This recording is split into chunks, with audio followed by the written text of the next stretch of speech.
Friends, ನಿಮಗೆ ಗೊತ್ತಾ ಹೇಗೆ ನಿಮ್ಮ ಸುತ್ತಮುತ್ತಲಿನ ಜನರನ್ನು ಇನ್ಫ್ಲುಯೆನ್ಸ್ ಮಾಡುವುದು, ಹೇಗೆ ಜನರಿಂದ ನಿಮ್ಮ ಕೆಲಸಗಳನ್ನು ಮಾಡಿಸಿಕೊಳ್ಳುವುದು, ಹೇಗೆ ಒಮ್ಮೆ ನೀವು ಜನರನ್ನು ಭೇಟಿಯಾದರೆ ಅವರು ನಿಮ್ಮನ್ನು ಮತ್ತೆ ಮತ್ತೆ ಭೇಟಿಯಾಗುವಂತೆ ಮಾಡುವುದು, ಹೇಗೆ ಜನರು ನಿಮ್ಮನ್ನು ಸದಾಕಾಲ ನೆನಪಿಟ್ಟುಕೊಳ್ಳುವಂತೆ ಮಾಡುವುದು. ಫ್ರೆಂಡ್ಸ್, ಜನರನ್ನು ಆಕರ್ಷಿಸುವ ಕಲೆ ನಿಮಗೆ ಗೊತ್ತಿರದೇ ಇದ್ದರೆ ನೀವು ಜೀವನದಲ್ಲಿ ಮುಂದೆ ಬರುವುದು ತುಂಬಾ ಕಠಿಣವಾಗುತ್ತದೆ. ಹೀಗಾಗಿ ಜನರನ್ನು ಇನ್ಫ್ಲುಯೆನ್ಸ್ ಮಾಡುವ ಕಲೆ ನಿಮಗೆ ಗೊತ್ತಿರಬೇಕು.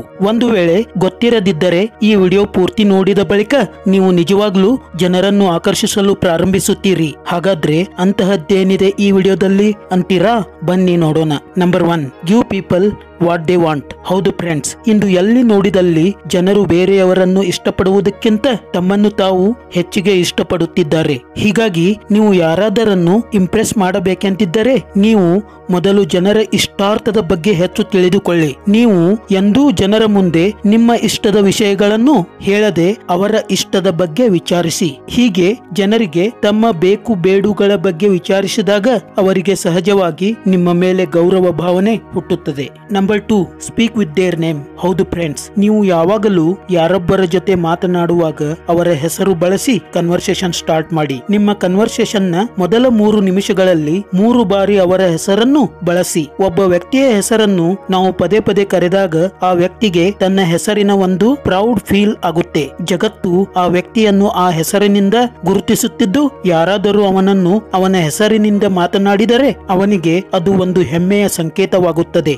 ಹಾಗೆಯೇ ಅವನು ಅವರನ್ನು ರೆಸ್ಪೆಕ್ಟ್ಫುಲ್ ಭಾವನೆಯಿಂದ ನೋಡುತ್ತಾನೆ. Number 3, don't criticise, condemn, complain. Friends, ಜನರು ಎಷ್ಟು ತಪ್ಪು ಮಾಡಿದರೂ ಸರಿ, ಅವರನ್ನು ನೀವು ನೇರ ನುಡಿಗಳಿಂದ ಕ್ರಿಟಿಸೈಸ್ ಅಥವಾ ಕಮೆಂಟ್ ಮಾಡಲು ಹೋಗಬೇಡಿ. ಏಕೆಂದರೆ ಎಲ್ಲರಿಗೂ ತಾವು ಮಾಡುವ ಕೆಲಸಗಳು ಸರಿಯಾಗಿಯೇ ಇರುವಂತೆ ಭಾಸವಾಗುತ್ತವೆ. ಅವರು ಎಂದೂ ತಮ್ಮ ಕೆಲಸಗಳ ಬಗ್ಗೆ ಕ್ರಿಟಿಸೈಸ್ ಮಾಡುವ ವ್ಯಕ್ತಿಯನ್ನು ಇಷ್ಟಪಡುವುದಿಲ್ಲ. ಒಂದು ವೇಳೆ ನೀವು ಕ್ರಿಟಿಸೈಸ್ ಮಾಡುವುದೇ ಆಗಿದ್ದರೆ ಅದನ್ನು ತುಂಬಾ ಸಾಫ್ಟ್ ವರ್ಡ್ಸ್ ಗಳಲ್ಲಿ ಅವರ ಕೆಲಸದಿಂದ ಉಂಟಾಗುವ ಪರಿಣಾಮದ ಜೊತೆಗೆ ಹೇಳಬೇಕು. ಆಗ ಆ ವ್ಯಕ್ತಿಗೆ ತನ್ನ ಕೆಲಸಗಳ ಬಗ್ಗೆ ಇಂಟ್ರೋಸ್ಪೆಕ್ಟ್ ಮಾಡಿಕೊಳ್ಳಲು ಸಹಾಯವಾಗುತ್ತದೆ. Number 4, give a smile. ಹೌದು ಫ್ರೆಂಡ್ಸ್, ಒಂದು ಕಿರುನಗೆ ನಿಮ್ಮ ಮುಂದಿನ ವ್ಯಕ್ತಿಯ ಹೃದಯವನ್ನು ಆರ್ದ್ರವಾಗಿಸುತ್ತದೆ. ನೀವು ಮುಂದಿನ ವ್ಯಕ್ತಿಗೆ ಒಂದು ಸ್ಮೈಲ್ ಕೊಡುವುದರಿಂದ ಆ ವ್ಯಕ್ತಿಗೆ ನಿಮ್ಮ ಬಗ್ಗೆ ನೆಗೆಟಿವ್ ಆಗಿ ವಿಚಾರ ಮಾಡುವ ಆಸ್ಪದನೇ ಇಲ್ಲವಾಗುತ್ತದೆ. ಏಕೆಂದರೆ ಒಂದು ಬ್ಯೂಟಿಫುಲ್ ಸ್ಮೈಲ್ ಒಂದು ಪಾಸಿಟಿವ್ ಆಕ್ಷನ್ ಆಗಿದೆ. Number 5, ask a small favour. Friends, ನೀವು